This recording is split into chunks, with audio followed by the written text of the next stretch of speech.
donner bon, et c'est tout ce d'abord la réunie.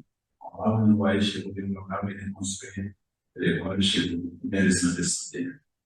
Ça aussi, c'est la diplomatie humanitaire. Et la diplomatie humanitaire, on va voir les acteurs. Il n'y a pas seulement les ONG. On a l'État aussi qui va la diplomatie humanitaire. C'est que le Maroc est en train de faire quoi derrière. C'est aussi la diplomatie humanitaire. Sauver les citoyens qui sont en danger. Les réfugiés, les gens qui ont dû perdre. Ça, c'est la diplomatie aussi humanitaire. En cours des ONG, il y a l'État. Et on a dit tout à l'heure qu'on parle de HCR. Ça fait international. L'ONU fait aussi la diplomatie humanitaire, c'est qu'on parle de UNHCR. C'est-à-dire que issu de l'organisation qu'on appelle des Nations Unies. Donc, c'est son abréviation en anglais, donc de UNHCR. Pour dire que c'est le premier internationalement.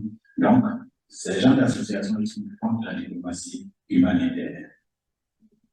Au centre se trouve l'être humain qui est en train d'être sauvé. C'est ça la diplomatie humanitaire. Voilà, on va dire quelque chose. Donc, on va dire les acteurs de la diplomatie humanitaire, les acteurs de la diplomatie humanitaire,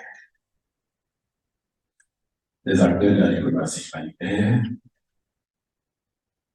on va les citer, les États. Les États, l'ONU, c'est l'ONU qui regroupe tout ce qui est UNICEF, HCR, OCHA, MNU, PAM, OMS, tout ça, ce sont les organismes spécialisés des Nations Unies. Si vous voulez qu'on cite ces dernières parenthèses, ONU, on prend quelques-uns. UNICEF, HCR, le PNUD, PNUD, la PAM, PAM, l'OMS, Organisation mondiale de la santé, etc. Donc, ça, ce sont des organismes spécialisés des Nations Unies qui font aussi de la diplomatie humanitaire. On peut parler aussi du CICR, qui connaissent ça, vous en avez parlé déjà vous-même. Monsieur Lilian, le CICR. Vous avez parlé de ça tout à l'heure. Là, par exemple, donc le CICR et le Comité international de la Croix-Rouge, CICR. Et puis les ONG, OCHA, OCHA, OCHA. Donc, on a aussi les ONG. Dans les grands groupes, je reviens là-dessus, les États, l'ONU, les ONG, et puis le Comité international de la Croix-Rouge.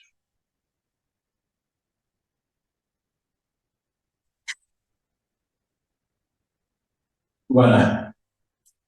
J'étais en train de dire en offre à M. Ndri que l'objectif de notre cours, de cette formation, chaque fois, c'est d'aller dans ce qui est essentiel, que vous compreniez qu'est-ce qu'on appelle diplomatie humanitaire et comment poser l'acte sur ce que vous êtes une ONG, si vous voulez poser des actes en aide à des êtres humains. L'objectif du cours est de comment procéder. C'est de procéder par des négociations pour vendre sur le territoire, dans le village et puis pour ces êtres humains. C'est le plus important. Et on peut le faire en zone de conflit, on peut le faire en zone de paix. Ce qu'elle a fait, il n'y a pas de conflit, c'est une zone de paix. On appelle le volontariat. Elle s'est levée, elle a déposé des actes pour sauver des êtres humains. Il y a des actes de contrainte, c'est-à-dire qu'on n'y a pas pensé, et puis tout d'un coup, la situation s'est produite et on décide d'aller aider. Ça, c'est nous sommes dans le cas des urgences. Voilà, donc voici un peu le sens de la diplomatie humanitaire. Et de manière précise, ce qui a dans les ONG que vous êtes, si vous voulez aider les gens, voici comment vous devrez procéder. Donc, c'est de manière simplifiée, c'est un peu cette la diplomatie humanitaire. Aurélie, qu'est-ce que la diplomatie humanitaire?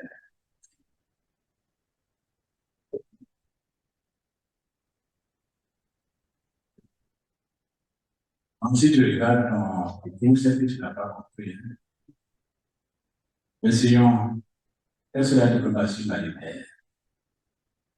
C'est la diplomatie pour sauver les humains. dans la finalité de sauver l'être humain qui en paix bien qui dort. Situation. Il est en situation difficile. Voilà, l'être humain qui est en nécessité, qui a besoin de l'aider. C'est ça que la diplomatie humanitaire. Maintenant, pour procéder, pour y parvenir, pour réaliser, il faut faire du lobbying, négocier. Voilà, écrivons ça. Écrivons que les ONG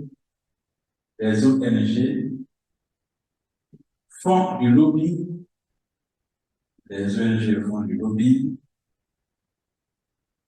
auprès des gouvernements,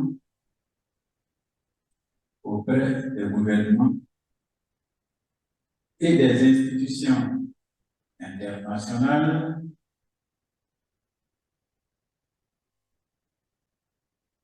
afin de pousser d'autres acteurs à réagir.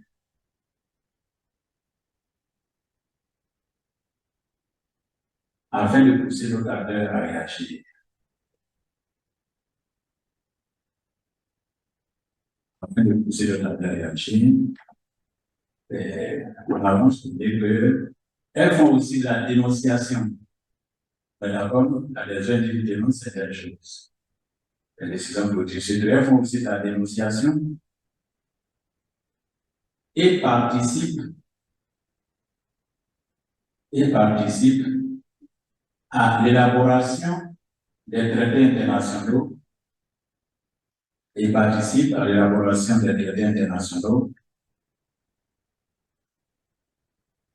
a parlé avant-hier de dernier cours, dernier actif personnellement. On a parlé d'Ottawa. Voilà. Donc, c'est le cas des traités internationaux. Je demande, et participe à l'élaboration des traités internationaux. On a parlé la fois dernière, ceux qui n'étaient pas là, c'était la Convention d'Ottawa de 1997 sur les mines antipersonnelles. Voilà. Donc, quand les ONG dénoncent, ça permet aux dirigeants de prendre certaines dispositions, de prendre d'autres décisions. Parce qu'elles influencent aussi les décisions.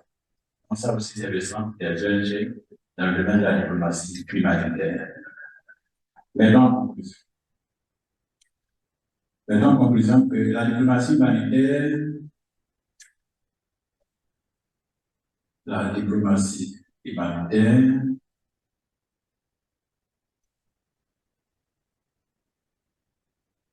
gagne du terrain au fil des années.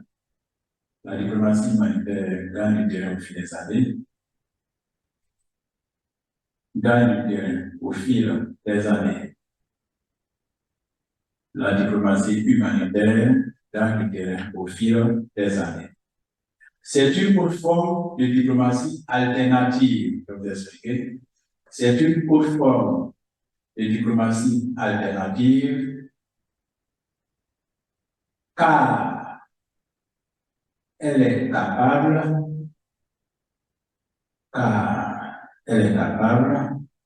de faire face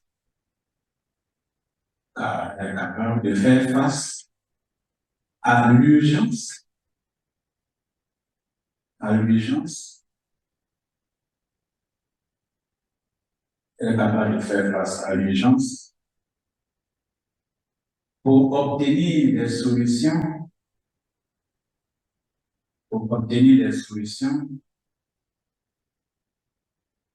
à des situations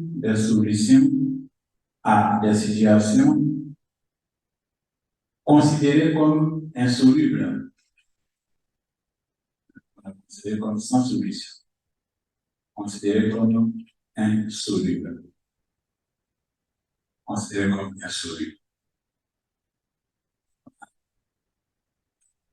Évidemment, c'est le but qu'on retient de la diplomatie humanitaire dans le cadre de votre formation avec toutes les grandes lignes, vous ne pas dire avec tout. Donc, on a fini avec la diplomatie humanitaire. Si vous avez des questions, si vous avez des expériences, des informations à apporter, vous il y a des données d'informations complémentaires, ou bien on peut échanger sur certaines choses. Et puis, par la suite, nous allons passer à l'oratoire, qui fait partie de notre préoccupation cet après-midi. Jean-Michel, tu as bien compris. Donc, tu n'as pas de questions. À la dernière partie. Voilà, donc, qui vous dit ça? Je vais considérer que les acteurs sont les États venus pour certains domaines qui servent à gérer. PAM, OMS. Les ONG. Il y a les ONG aussi. Non, ça fait partie des organismes spécialisés de l'ONU. Ça fait partie de l'ONU. Vous avez créé UNICEF, vous avez été au Charité. En français, c'est le BUCA, c'est le Bureau de coordination des affaires humanitaires. Ok, c'est son abréviation, on l'a dit pour Charité. Merci. Bien, donc, on a fini là pour la diplomatie humanitaire. Essayez de nous résumer un peu la diplomatie humanitaire. Si quelqu'un vient dans la salle, qu'est-ce que vous allez lui dire?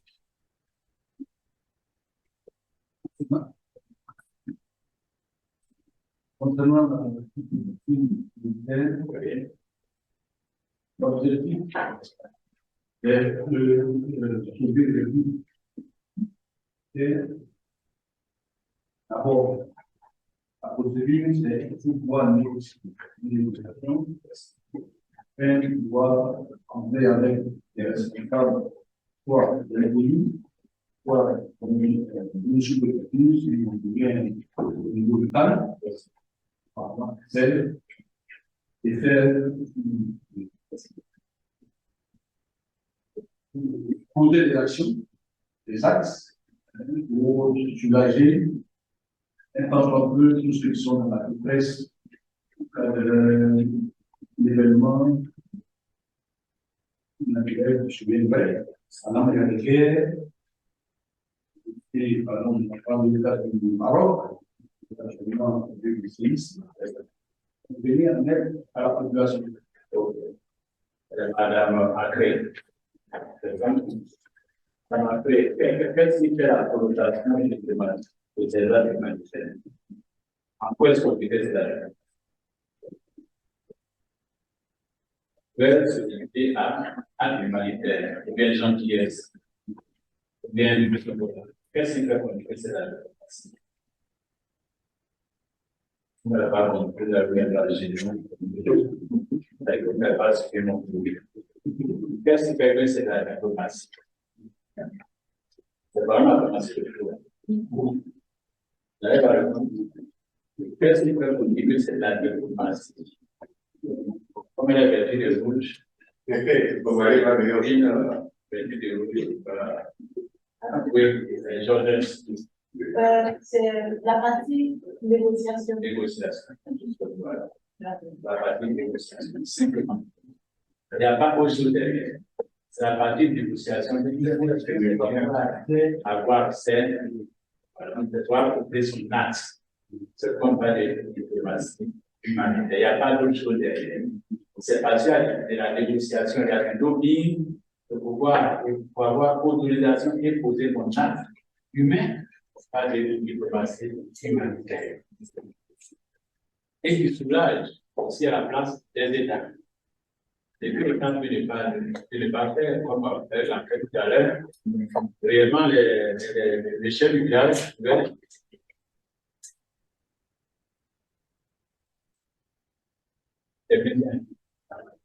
normalement les chefs du village pouvaient écrire à l'État en attendant que les cadres réagissent, et pendant que les cadres même sont en train de tourner en rond. Bon, quelqu'un du village ou bien quelqu'un de l'extérieur qu'on a sollicité est venu poser une taxe pour aider le village.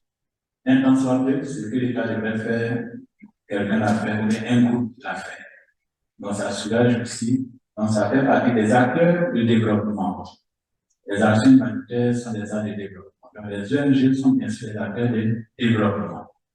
Voilà. Donc ça veut dire que ce que vous êtes en train de faire, ce n'est pas fortuit. Vous êtes en train de concourir d'une manière ou d'une autre à aider l'État de Côte d'Ivoire. Quand vous parlez de sensibiliser, c'est qu'il veut devenir la force régalienne et qu'une ONG prend l'initiative de le faire, c'est de jouer un rôle étatique. C'est pas les derniers qu'on a parlé des acteurs, non, mais tactiques. C'est des acteurs qui sont aussi très importants dans la diplomatie. On appelle la diplomatie des acteurs non étatiques, c'est-à-dire que ces acteurs concourent au développement des pays. Et logiquement, les ONG devraient recevoir des financements. Et je crois savoir qu'il y a certains pays où les ONG sont soutenus par les États, mais ce n'est pas encore une fois si vous recevez de l'aide. Je crois que c'est une position politique de chaque pays. Souvent, les projets sont cadrés, souvent, il peut y avoir des facilitations fiscales par rapport à des ONG qui veulent poser certains actes. Il peut arriver aussi qu'on ait certains trucs peuvent arriver depuis l'aéroport, depuis le port, et puis on peut essayer de voir le dédouanement, parce que c'est pour envoyer peut-être des ambulances à l'hôpital en Côte d'Ivoire. Tout ça aussi, ça, c'est négocié pour faciliter la tâche. Alors, logiquement, une ONG qui décide de vous envoyer des ambulances. Pourquoi casser ces ambulances? Donc, tout ça aussi, ça rentre dans le cadre de l'apport de l'État qui facilite à son tour l'arrivée de ces engins. Mais, j'ai dit quelque chose tout à l'heure, et c'est pourquoi on demande de déclarer. Et il arrive que ça arrive souvent au sommet. C'est fait que le ministre est chargé de la fiscalité ne soit pas informé de ce que le ministre de la Santé ou bien des étudiants dans le fait venir des matériaux sanitaires. S'il n'y a pas de coordination, c'est normal que ce soit bloqué. Pourquoi? Est-ce que le ministre des Affaires étrangères est informé de ce que les ambulances arrivent de l'ONG? Est-ce que le ministre de l'économie est informé de ce que les ambulances arrivent? Est-ce que les dons, ce sont des prêts? Et tout ça aussi, ça veut coordonner. Et là, ça devient un peu étatique. Ça se passe au niveau de l'État. Mais nous, dans le cadre d'une ONG, si vous décidez, vous avez une ONG qui est à l'extérieur, qui veut faire venir des l'aide à des ONG en Côte d'Ivoire, là aussi, le ministère de l'Intérieur, le ministère des Affaires étrangères, forcément doit être saisi pour que l'arrivée ne pose pas de problème. Pour qu'on sache le contenu et quelle est la destination. Donc, ce sont les armes que les ONG peuvent poser aussi. Oui, monsieur Villiard. Est-ce qu'on peut passer d'une diplomatie humanitaire à une diplomatie économique? Est-ce qu'on peut passer d'une diplomatie humanitaire à une diplomatie économique? Si on peut. Oui, mais est-ce qu'on peut passer d'une diplomatie humanitaire à une diplomatie économique? Qu'est-ce que vous dites concrètement? Si je comprends votre question, vous pouvez dire. Un État, même cette action humanitaire, pour aider un État, on va mener une action humanitaire pour aider un autre pays qui a difficulté. Et par derrière, visant. Votre question, c'est est-ce qu'il y a des intérêts au-delà de diplomatie humanitaire? Voici, c'est le sens de la question. Bon, répondez là. Qui peut répondre? Est-ce que la diplomatie humanitaire peut conduire de la diplomatie économique? Voici la question que se pose, M. Jouleman. Je pense que la diplomatie humanitaire, en la présent, il y a un objectif c'est la guerre. C'est l'argent de l'État. Il peut un peu se positionner au-delà même de l'action humanitaire qu'elle veut briser. C'est ça. Il y a le positionnement, comme l'avait dit notre de jeu. Le positionnement politique, d'abord. Et aussi économique. Voilà. Pourquoi économique? Il faut nous éclaircir. Une position économique. C'est une faire une pratique. Position économique, dans ce sens qu'au moment où nous devons intervenir, nous pouvons aussi avoir certaines informations sur la région ou sur l'État qui pourraient nous intéresser par rapport à notre implantation aussi. Bien, monsieur Diffus. Merci, professeur. Moi, je pense que c'est deux diplomaties différentes. La diplomatie humanitaire se fait généralement sont plus bas. Oui, c'est un bilan lucratif.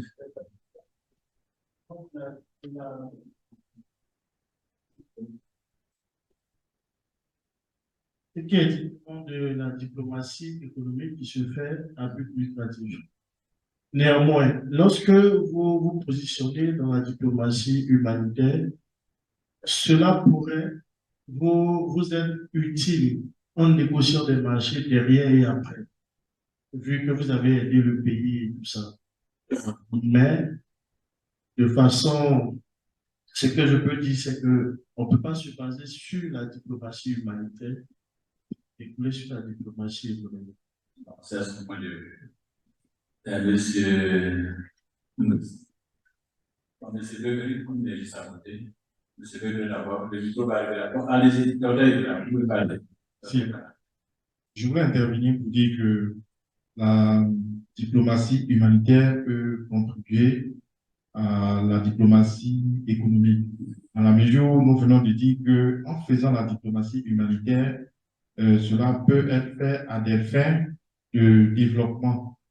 À des fins de développement.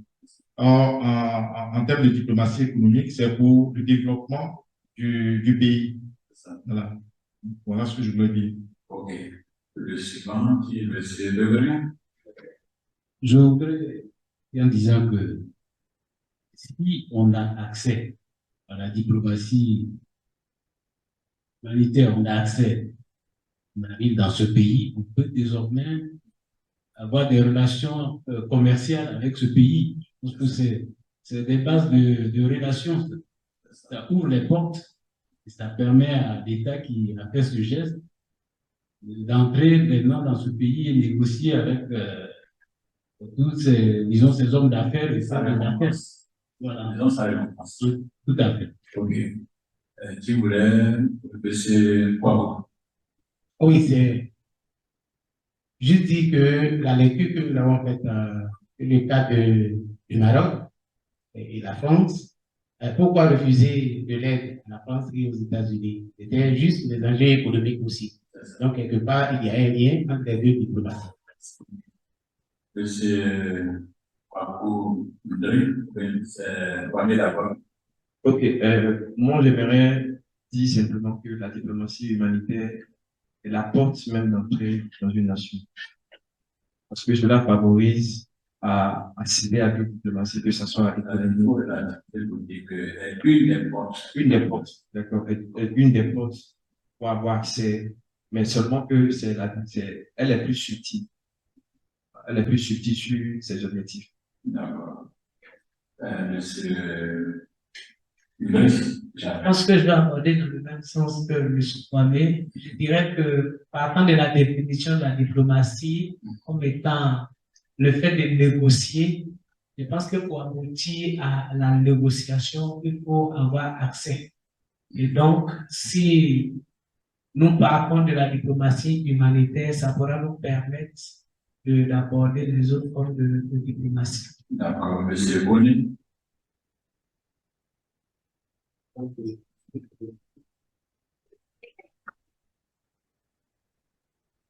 Je voulais dire, relativement à la question, si j'ai bien compris le cours extérieur, toutes les diplomaties, la diplomatie économique.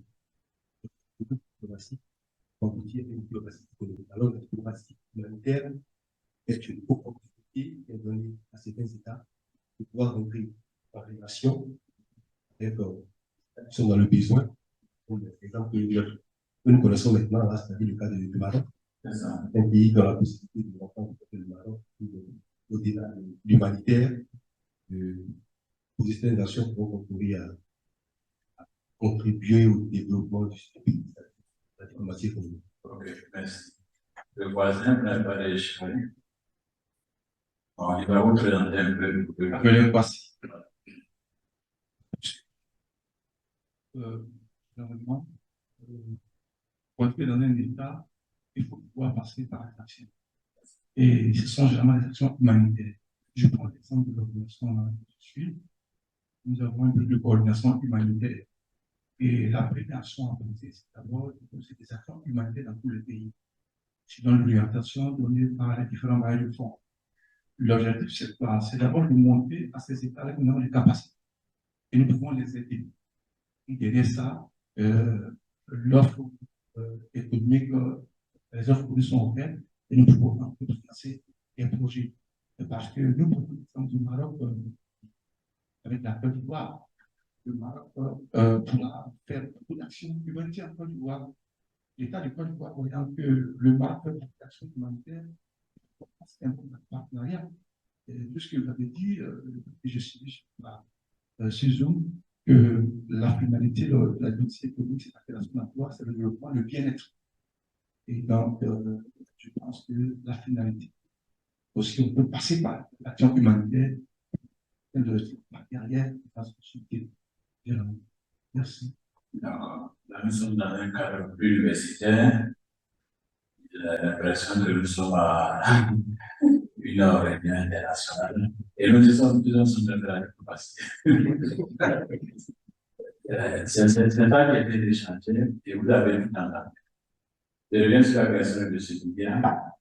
Est-ce que quand on entend le faire, je pose ça de manière terre pour ceux qui nous suivent, est-ce que quand on entend le faire la diplomatie humanitaire, derrière, on n'utilise pas la diplomatie économique?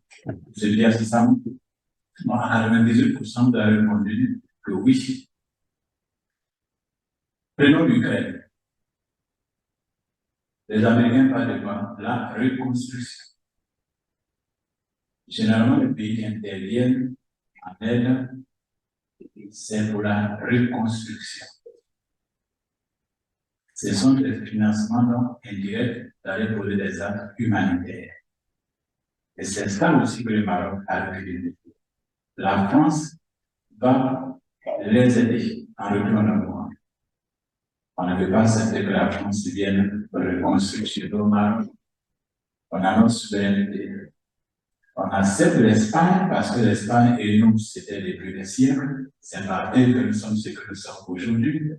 On accepte l'Espagne. On ne veut pas que la France intervienne chez nous. N'oublions pas aussi que la France vit actuellement une diplomatie publique qui ne dit pas son nom.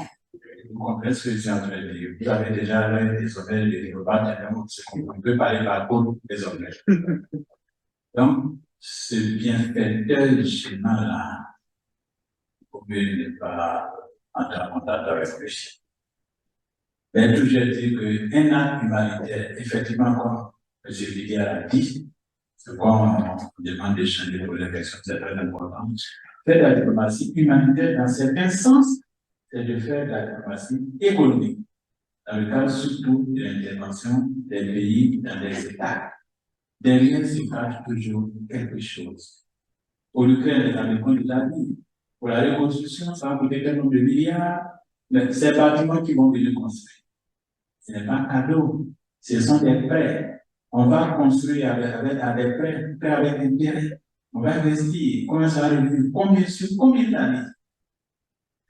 Déjà en 2009-10, les statistiques qu'on avait, c'est que les États-Unis avaient déjà des réserves pour une génération de 50 ans. Des réserves de gaz. Que la Russie, en Québec, son malheur, ils ont fait des réserves pour 50 ans. 50 ans, ça. Et c'est comme ça les pays européens. Ils ont réservé le pétrole, ils ont réservé le gaz. Maintenant, ils sont en train de chercher davantage. Donc, dès que je suis là, je vais vous aider. Mais si il y a davantage, la reconstruction doit être marché à qui? C'est pourquoi moi je suis là. C'est pourquoi je suis venu t'aider. Donc, c'est l'investissement. La question que tu as posée est logique et c'est ainsi. Faire de la diplomatie humanitaire, du point de vue de la diplomatie politique, c'est faire de la diplomatie économique. C'est-à-dire qu'on ne vient pas faire du plaisir. Je l'ai dit dans le premier cours, l'objectif de la diplomatie, c'est de parvenir à quelque chose. Quel est l'objectif? Les États-Unis, en demandant d'intervenir au Maroc, en demandant d'intervenir à l'Ukraine. C'est aussi bien visé. Ce ne faut pas servir d'aller générer l'argent. Les soins de santé que nous avons encore apparemment, ce sont des aides. Les aides là, quand la France investit un peu moins, c'est pourquoi. Au-delà des claveurs, au-delà des champs guerriers, des champs de résistance qu'on fait, le pain qui donne, on rejoint l'ambassadeur, on pense qu'on n'a rien réussi. Oui, indirectement, nous n'avons rien réussi. Sinon, directement, nous n'avons rien réussi. Indirectement, nous avons réussi quelque chose. Et ce quelque chose peut être la culture, l'expansion de la langue, l'expansion de la diplomatie française, qui est ce qu'on appelle la diplomatie publique, la vente de son image. C'est ça aussi qui représente l'intérêt. Ce qu'on a dit, faire de la diplomatie, c'est de viser un objectif. Toujours un objectif. Vous négociez pour. On négocie pour quelque chose. Donc, bref, faire de la diplomatie humanitaire, ça peut être aussi de la diplomatie économique, surtout en temps de guerre, en temps de reconstruction. Les États-Unis se sont déjà affichés. Ceux qui ont détruit la Libye, ils vont reconstruire la Libye. Ça ne se reconstruit pas gratuitement. C'est un investissement colossal qui doit se faire. Tu n'as pas cassé, et puis tu veux construire. Est-ce qu'on cassait, tu veux dire? Tu n'as pas cassé, et puis tu veux construire. Non, il n'y a pas d'espace ici. Nous qui avons lutté pour casser ou bien pour protéger, c'est nous qui allons construire. Donc, c'est un gros marché qui ne dit pas son nom. Voici donc le sens de la question qu'il a posée, que la diplomatie humanitaire peut cacher de la diplomatie économique. Voilà. Pas toujours, mais peut cacher. Pas toujours, parce que si on prend l'autre dimension, comme Mme Tola l'a fait, elle ne l'a pas fait pour avoir des retombées économiques dans ce village. Elle l'a fait juste pour aider les enfants. Mais indirectement, elle investit là aussi dans l'économie.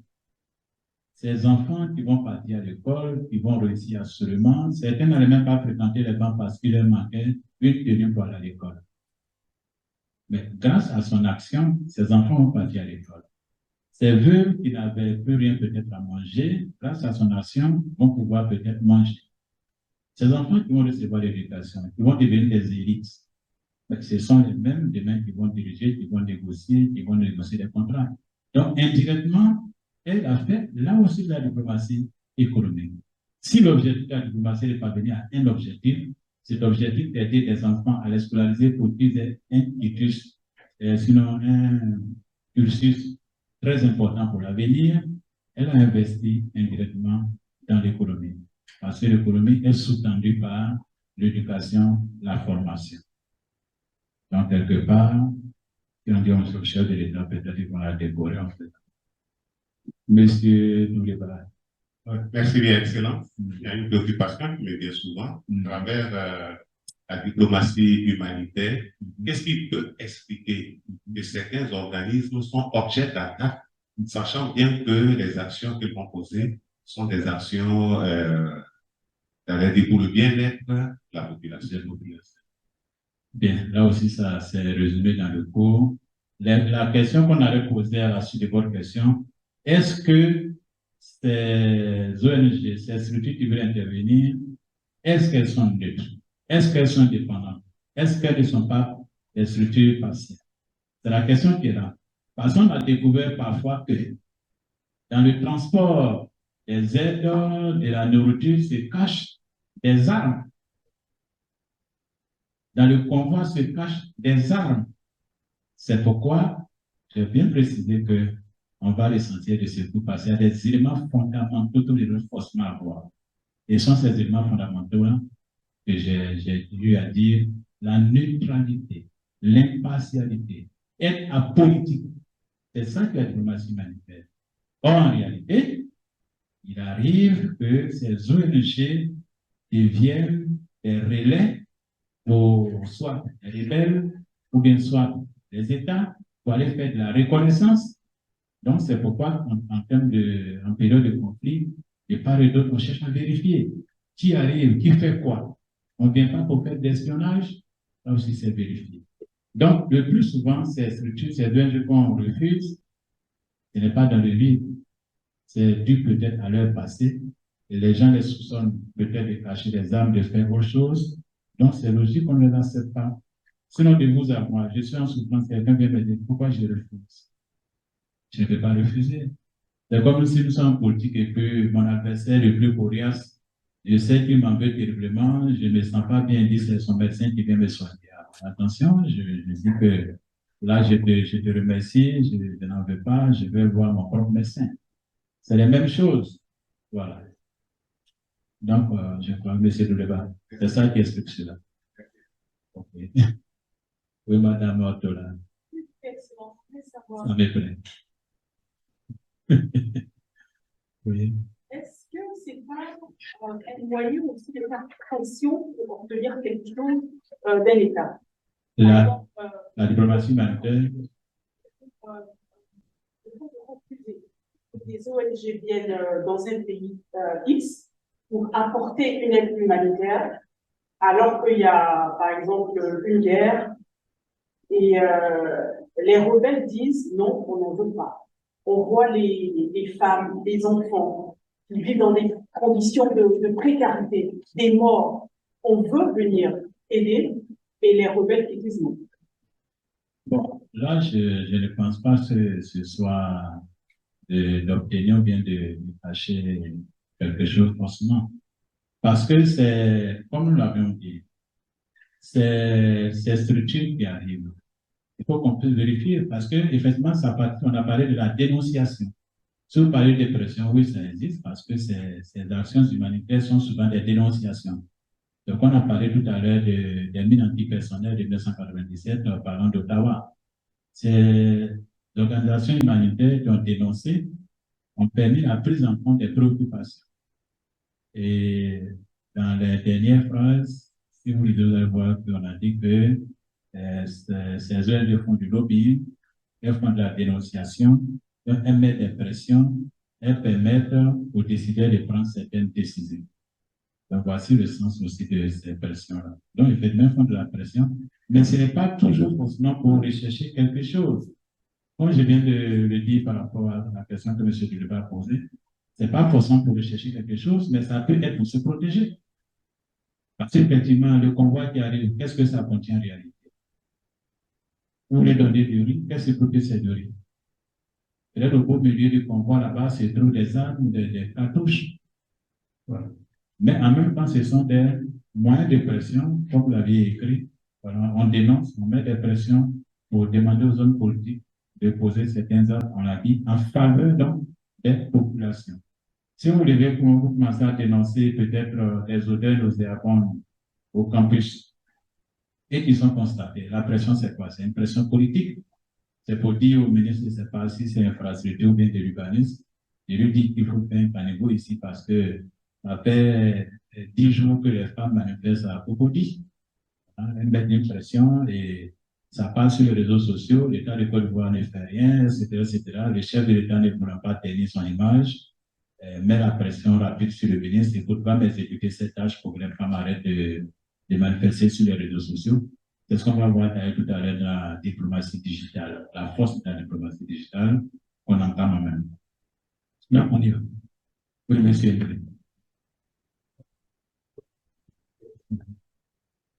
C'est ça. C'est ça. C'est ça.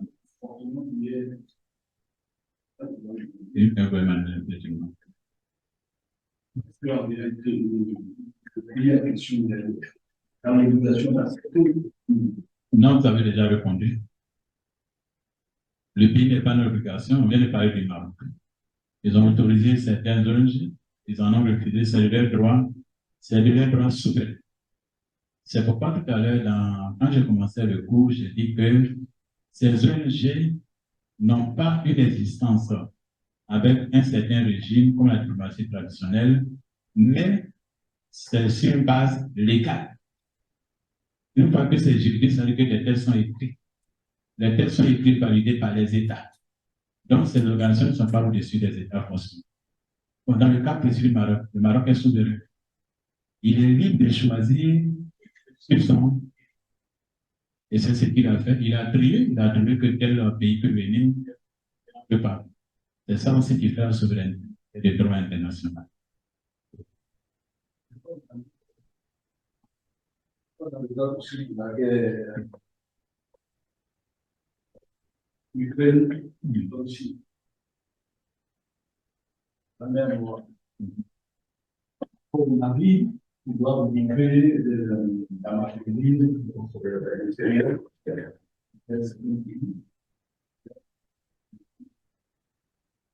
La Russie. Dans la négociation qu'il y avait eu entre les États-Unis, il y a eu une rupture.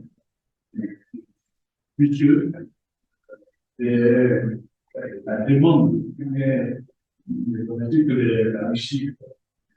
la Russie demandait.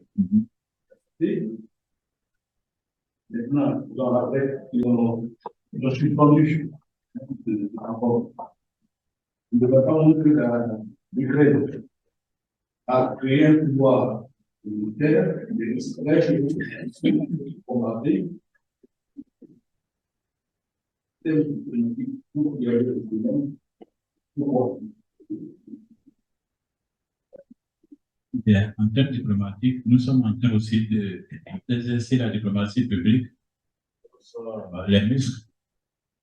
Et là, vous voyez qu'après le conflit, on interroge les grandes nations.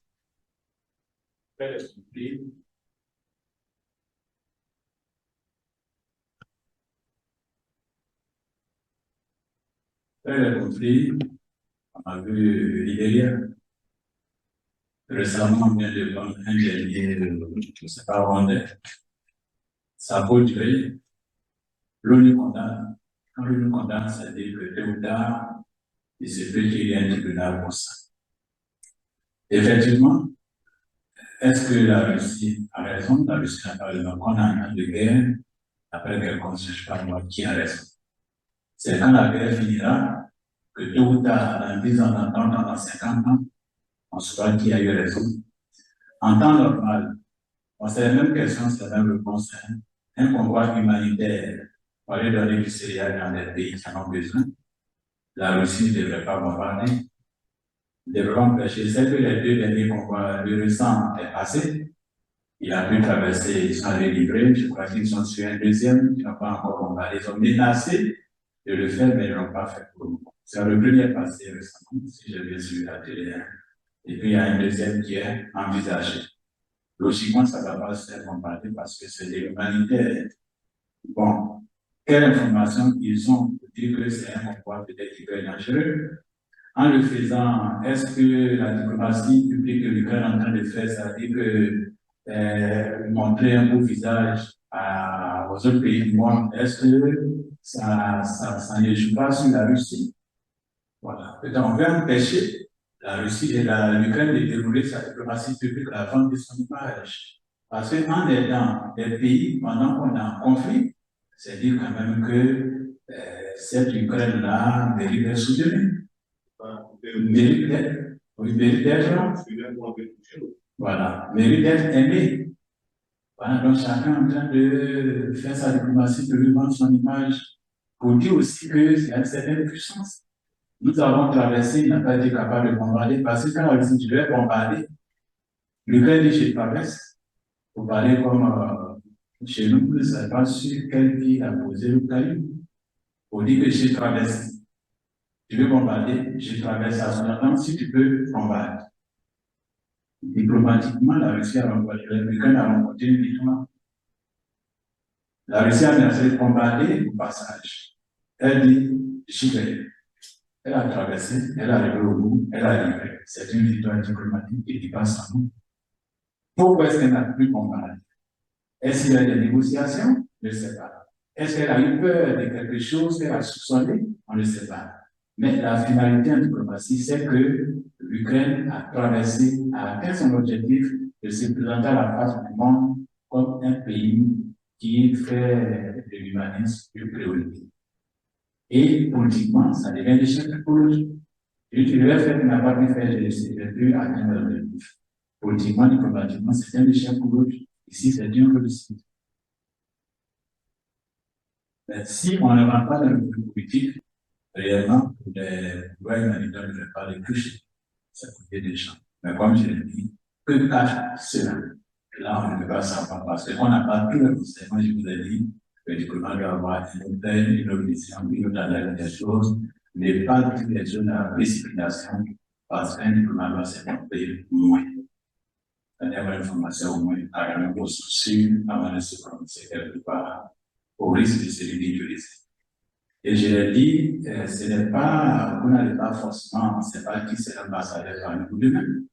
Que Madame le président de la connaît, que la même ambassadrice, Madame a créé, la nommée, monsieur connaît, ça dépend. Mais vous êtes des diplomates en puissance parce que la vie active, c'est la même chose qu'on entend d'enseigner ici. Le voisin a un problème, quelqu'un qui a des notions de diplomatie, qui faut éviter de condamner le monsieur, il faut éviter de condamner la dame à la première seconde. Tu ne sais pas ce qui s'est passé, et puis tu condamnes. À l'arrivée, tu te rends compte que tu as fait un jugement de passé, un jugement précipité. La diplomatie, c'est la sagesse. Vérifier avant de dire, avoir le plus d'informations possible, agir lentement mais efficacement. Efficacement, c'est ce qu'on appelle prendre le temps pour se tromper moins. Mais dès que non, tout là, c'est parce que je ne pense que ça n'est pas bien. Après, tu as l'information. Et Seigneur, pardonne-moi, mais je suis la femme de la loi.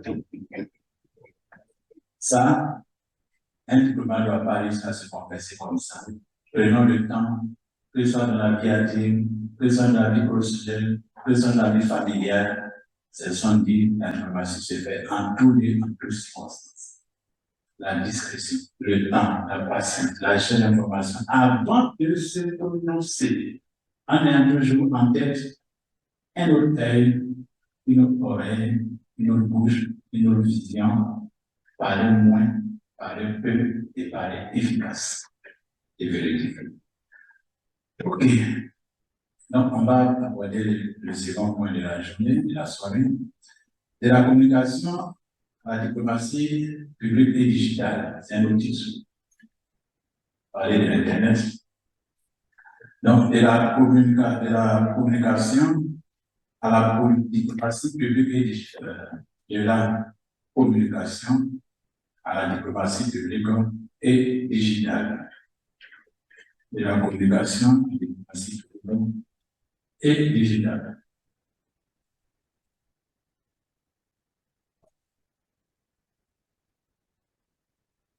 De la diplomatie, de la communication, la diplomatie publique et digitale. Bon, ça c'est un bref petit cours. Madame qui est devant Aurélie, madame qui est derrière M. Douleba, s'il vous plaît, votre nom. Quand on parle de digital, vous pensez à quoi? Aux réseaux sociaux, Internet. Aux réseaux sociaux, à Internet. À quoi encore? Réseaux sociaux, Internet. Mais on utilise ça tous les jours, oui. Les médias, les Twitter, les Facebook, tout ça fait partie des réseaux sociaux, ça fait partie de la digitalisation de la diplomatie. En quoi est-ce que ça importe dans la diplomatie? Ces réseaux sociaux. Oui. C'est le fait d'être en contact direct avec les publics. Oui, mais on peut être en contact direct avec le public en passant par des écrits, par des coups de fil. Pourquoi les réseaux sociaux, Facebook, Twitter, pourquoi tout ça là, ça ne fait pas? Oui, monsieur Lebrun. Bon, je pense que, c'est rapide. L'accessibilité de ces réseaux sociaux de nos jours et l'influence que cela apporte aussi. L'influence que cela apporte aussi. C'est très rapide. Oui, monsieur, je ne vais pas vous dire le public est plus large. La prise de personnes, et lorsqu'on utilise d'autres voies. La voie administrative, l'écrit. Ok. Aujourd'hui, est-ce que ce sont des données qui importent aujourd'hui? Est-ce que ces données-là importent? Oui, Mme Dora.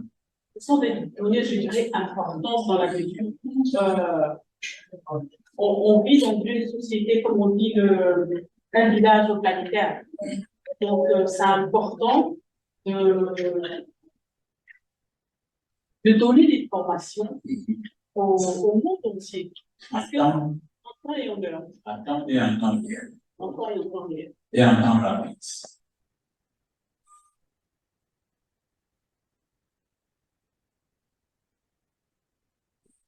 Donc, ce coup-là, lui, il a terminé comme ça.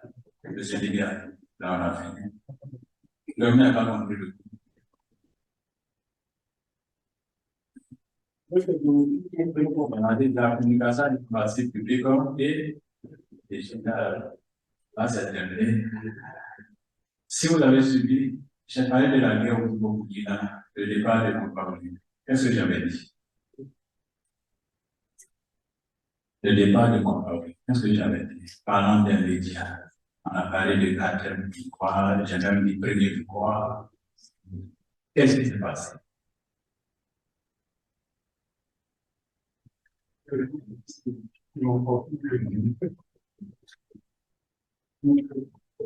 J'ai dit comme ça que c'est ça qui est vérifié, je n'ai pas inventé. Les premières je ne parle pas de vous ne savez pas des reprises.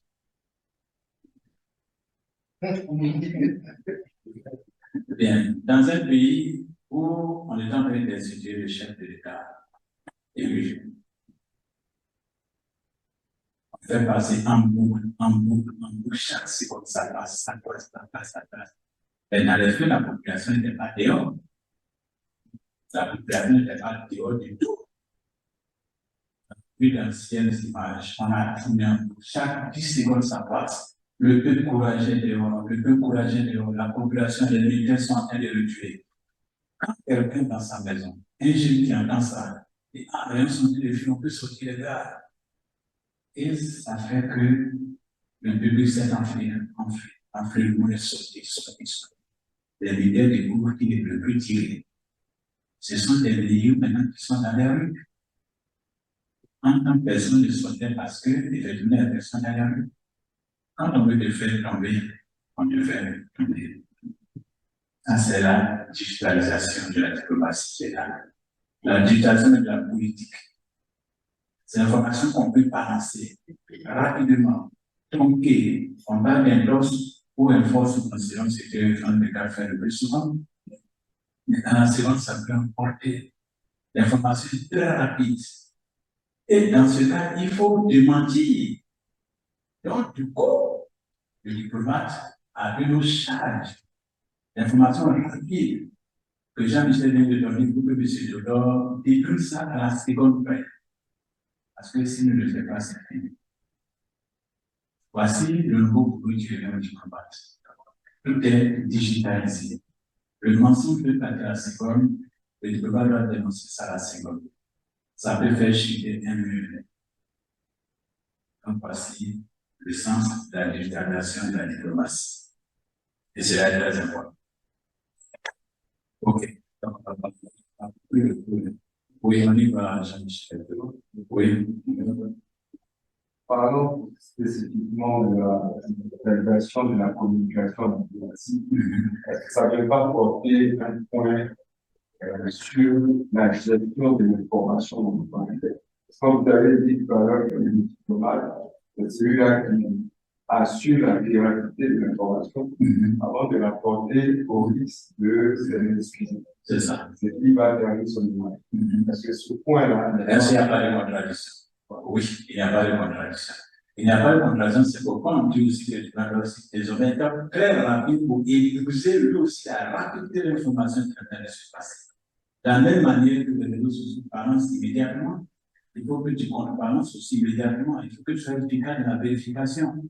Si tout à l'heure, je touche de bois, on appelle quelque part, on dit qu'il y a un chef d'État qui a mal en point. Tu n'as pas attendu le matin pour démentir. Ça peut faire gagner du temps rapidement. C'est ce qui s'est passé récemment chez nous ici. au petit match. Les jeux sont partis à la seconde période.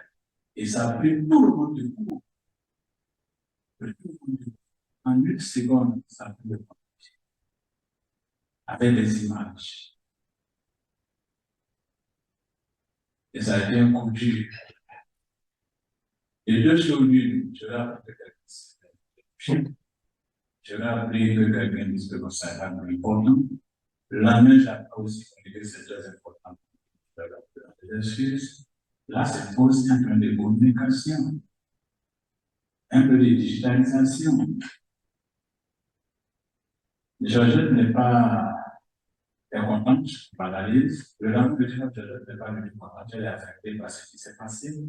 Et puis, voir qu'on a la main qui vient la fin, qui dit que je ne demande pas, parce que Georgette n'a pas été très touchée pour ce qui s'est passé. Il y a un problème de communication qui a été très tardif. Et c'est parti très vite. Et les réseaux sociaux sont très efficaces. C'est pourquoi j'ai dit que l'ambassadeur a eu une encore très compliquée. Il faut être là pour pouvoir supporter ça à la seconde période. Et rectifier le tir. Ce qui donc, tu as dit dans ta question, n'est pas facile. Donc, il y a des gens à leur tâche. Or, il faut le faire comme ça. Sinon, tu risques de détruire ton pays. Tu risques de laisser passer beaucoup de choses. Ça, c'est dans le sens bon comme négatif. Mais quand on va aux négociations, c'est pas le coup de faire un appel rapidement, le ministre dit à tel, etc. Alors, qu'est-ce qu'on fait, qu'est-ce qu'on ne fait pas, c'est la digitalisation aussi, l'Internet, les Facebook, les Twitter. Rapidement, je tape, et puis moi, je vois, et on avance à autre chose. On peut prendre la décision, on peut pas prendre la décision. OK. Voilà, donc, je vais que, je dis quoi en titre? La fondation à la diplomatie publique digitale. La communication constitue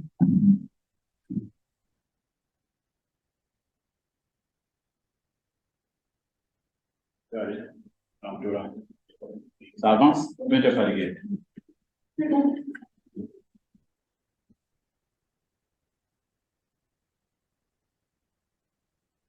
Je vais m'asseoir un peu, centrer vers vous ici.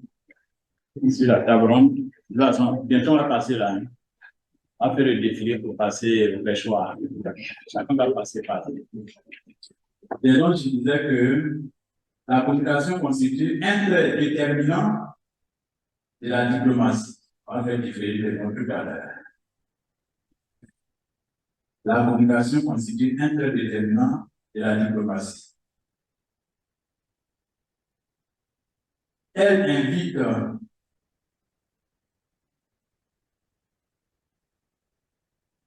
les diplomates, elle invite les diplomates à redoubler d'efforts, elle invite les diplomates à redoubler d'efforts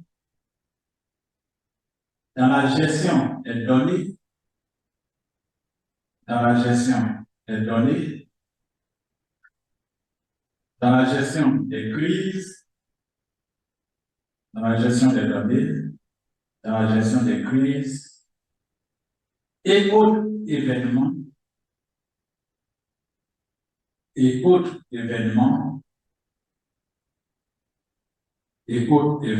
susceptibles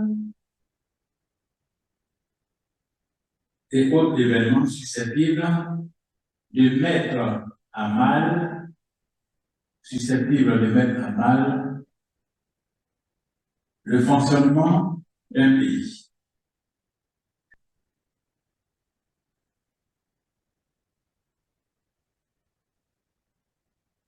À mal le fonctionnement d'un pays.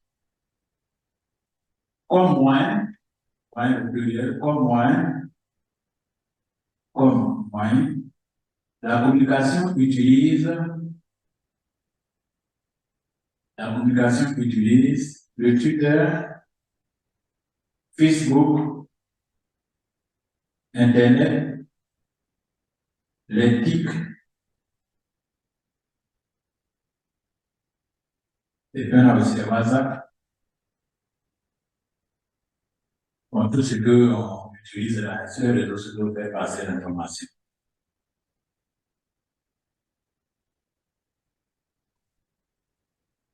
Alors, je peux dire que la rapidité de l'information par les téléphones mobiles